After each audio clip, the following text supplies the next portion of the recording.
Olá, vamos então para um caso clínico sobre o behaviorismo para a gente entender como que funciona essa abordagem.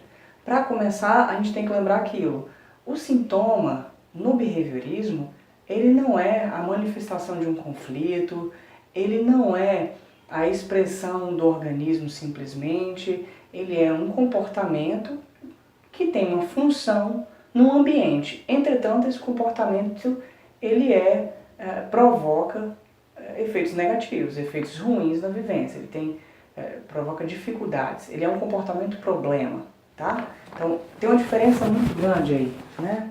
Esse sintoma, ele é um comportamento, estou colocando cômpito aqui, mas é comportamento funcional, não tem nada de disfuncional nele, mas é problemático. O objetivo é, portanto, analisar a função do comportamento no ambiente, na vivência que essa pessoa tem. Perceba que é no ambiente ali, né, em relação aos processos, não é o conflito psíquico interior que está ali acontecendo. Isso é uma diferença muito importante, porque isso muda o foco do olhar do terapeuta. Então vamos lá para esse caso. É uma mulher, o nome dela foi dado Selma, ela está com 40 anos, tem duas filhas, uma filha de 14 e uma filha de 12 anos. Ela, nesse momento, não é casada mais, ela se divorciou do pai das filhas dela, que tem uma outra família e de vez em quando aparece ali, né? E aí o terapeuta apresenta o histórico aqui para a gente possa entender o contexto das relações desse ambiente que a Selma tem, né? Então, a Selma ela é a última de 12 filhos. O pai dela acha que ela não é filha dele e aí destrata ela, sempre muito agressiva com ela, porque ele acha que a mãe teve um relacionamento extraconjugal, né? Embora a paciente tenha um sentimento de amor por ele e se sente bem pelo fato de ter sido a única filha que no fim da vida dele ficou com ele, tomou conta dele, embora ele não tivesse uma relação boa com ela, então isso acontece, né? Para ter as filhas, ao longo da relação com o ex-companheiro, ela teve muito conflito, muita dificuldade, e hoje, quando ela procura terapia, ela traz isso. Ela tem alguma dificuldade para lidar com essas filhas, né? E esse um dos primeiros aspectos que ela traz como queixa no tratamento. Então, quando começa, a terapeuta fala sobre as regras de contrato, né, como vai ser o tratamento, explica um pouco da abordagem comportamental, né, isso é muito comum no campo comportamental, de explicar para o paciente como funciona, inclusive de ensinar o paciente como fazer a análise funcional, ela até faz isso aqui. O terapeuta comportamental, ele vai construindo com o paciente as habilidades que ele próprio tem em termos de fazer uma análise funcional do comportamento. Então ele vai ensinando o paciente a fazer a análise funcional do próprio comportamento, né? Então, no primeiro momento ela faz esse contrato, em seguida propõe identificar quais que são as queixas. É a partir das queixas que a gente vai ver onde estão os sintomas, né? Quais são os sintomas. Então, nessas queixas, a Selma falou muito da relação com a filha, de como que ela é muito dependente, a filha mais velha de 14 anos, muito dependente, insegura, tem esquecimentos, tem dificuldade e é obesa. E aí, junto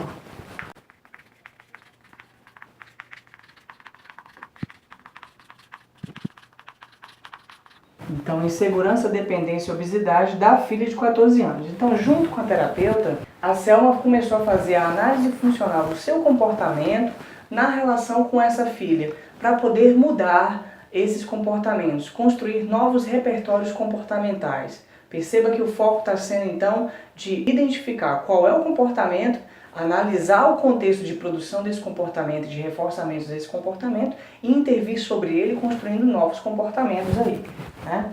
Então, a partir desse momento, o objetivo foi ser trabalhar com essa filha. Elas foram construindo ali seus repertórios, de, por exemplo, entender na análise o funcionamento do processo. Ela dá até um exemplo aqui, né? A gente tem um antecedente, um estímulo inicial, que é ver a filha comendo muito. Então a filha comendo muito, a Selma vê isso, se incomoda, e aí ela fala para a filha comer menos, pois está obesa. É o comportamento dela. Quando ela faz esse comportamento, a filha fica emburrada e come mais ainda. Então ela para pensar, bom, sempre que minha filha está comendo, eu brigo com ela. A resposta, né? Falo que ela está obesa, eu xingo. Diante disso, minha filha reage, o comportamento da minha filha é o de comer mais.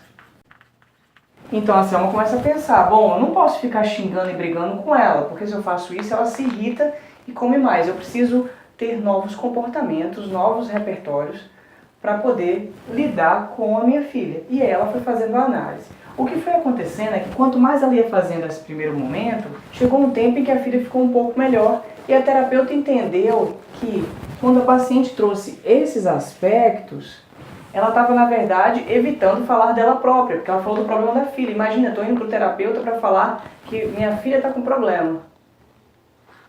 Era melhor levar a filha? Não? E aí, nessa hora, a terapeuta entende que há alguma coisa dela. Qual que é o seu problema, então? Vamos ver agora o que tem seu, né, nesse aspecto aí. Depois, então, dessa intervenção, elas foram identificar qual que é a queixa da paciente em relação a ela própria. E aí foi entendendo que ela tinha dificuldade de falar em público, tinha muita ansiedade diante, né? Ansiedade para tomar decisões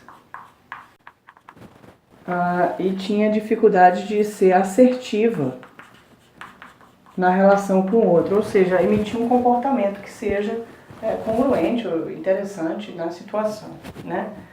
E aí, a partir daí, elas foram fazendo a análise funcional desses comportamentos. Então, vamos ver, o que acontece quando você vai falar em público? Quais são as situações que acontecem? O que o outro faz, o que você faz?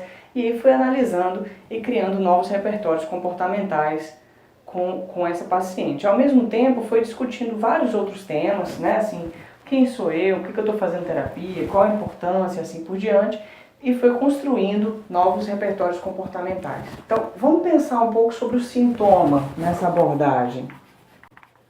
Ele não está sendo símbolo de um processo inconsciente relacionado à culpa e o desejo, à sexualidade.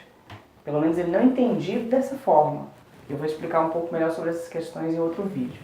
Ele não está sendo entendido como expressão desse organismo a partir de uma leitura humanista, a partir das percepções de figura e fundo.